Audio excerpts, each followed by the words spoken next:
við í stúdíónu okkar í Valaskjálf á Egilsstöðum. Forseti bæjarstjórnar á Fljótsdalshéraði farinn, hann las ljóð fyrir okkur. En Jóna Árný Þórðardóttir framkvæmdastjóri Austurbrúar, vertu velkomin. Austurbrú, þetta svolítið svona merkilegt fyrirtæki sem sett var á laggirnar og einstakt í sinni röð hérna á Íslandi. Já, Austurbrú var stofnuð 2012 og á grundvelli nokkra verkefna, samstarfsverkefna ríkis og sveitarfélaga sem voru þá. Atvinnuþróunarfélag, markaðsstofu, þekkingarnet, menningarráð og þessu var steypt saman ásamt því að þjónusta landshlutasamtökin. Og já, þetta var svona tímamótaverkefni á þessum tíma, 2012, og síðan mikið vatn runnið til sjávar og alltaf verið aðeins að bara þróa sig áfram og búa til betri einingu til þess að þjónusta samfélagi hér fyrir austan. En þegar þú horfir niður á sveitarfélögin fyrir austan, þau eru mjög mismunandi atvinnulega séð.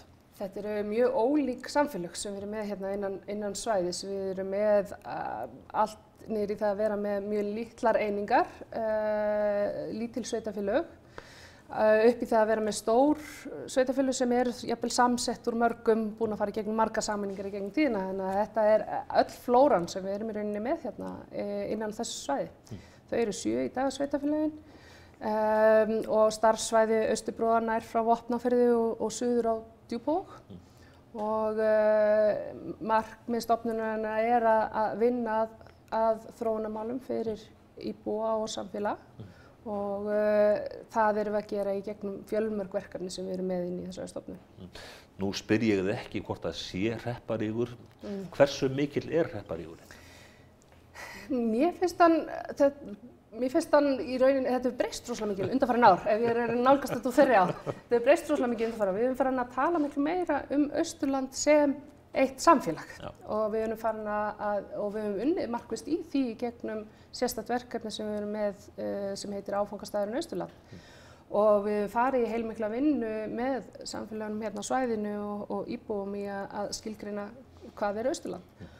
Og mér finnst svona undanfarin ár fólk farið að tengja miklu meira við landshlutana en ekki endilega bara við stjórnsýslueininguna þar sem húsið þeirra Ef við tökum svona atvinnumálin, Spútnikin í atvinnumálunum hérna eins og alls staðar annars staðar væntanlega ferðaþjónusta.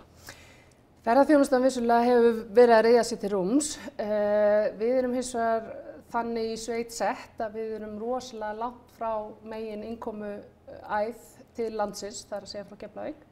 Þannig að ferðaþjónusta hefur kannski ekki vaxið í sama mæli á Austurlandi og í mörgum öðrum landshlutum. Og það nú eitt viðfangsefni sem við erum að vinna með og skiptir okkur rosalega miklu máli upp á lífsgæði íbúa hér að hafa alla þessa þjónustu sem ferðaþjónustan kallar á og leiðir af henni fyrir okkar íbúa.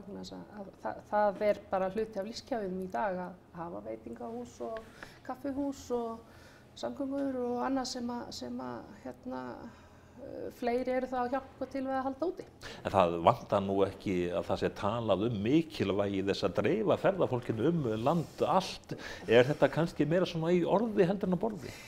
Það hefur allavega ekki náðst sá árangur sem að okkar svæði hefur verið að kalla eftir.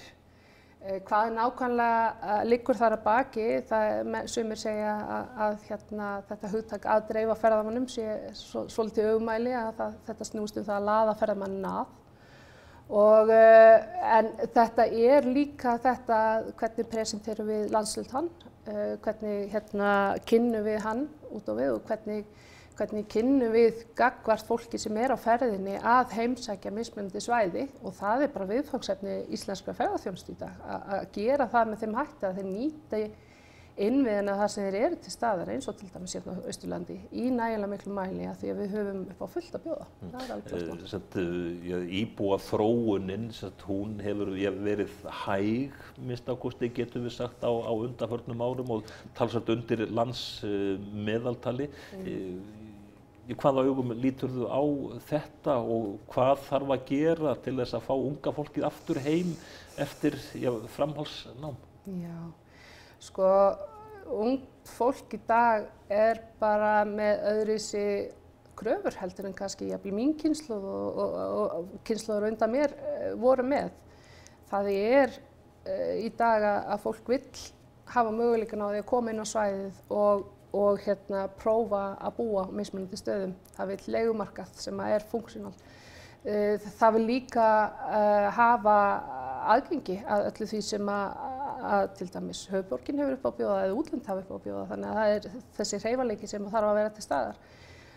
Viss atvinnumál, það þarf að vera úrval starfa á mjög víðu áhugasviði fólks og það þarf að vera í okkar landshluta eins og öllum öðrum landshlutum.